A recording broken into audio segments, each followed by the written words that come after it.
Hi, this is Monica from the Teacher Time Saver, and I'm here to show you how to use digital interactive notebooks with Google Classroom.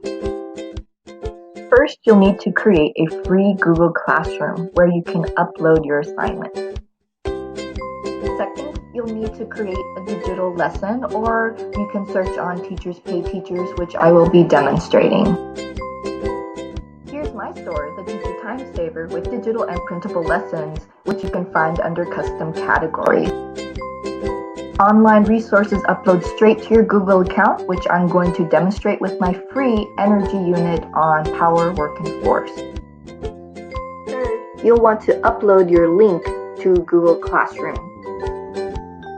Fourth, students will make their own copy where they can begin working, adding text, highlight, images, and so forth. Save yourself time from making copies by going paperless and allowing students to use technology effectively. Once students are finished, they can upload their work onto Google Classroom for easy submission and grading. Thanks for watching! Please follow me on Facebook, Pinterest, and Teachers Pay Teachers for freebies, science lessons, and more.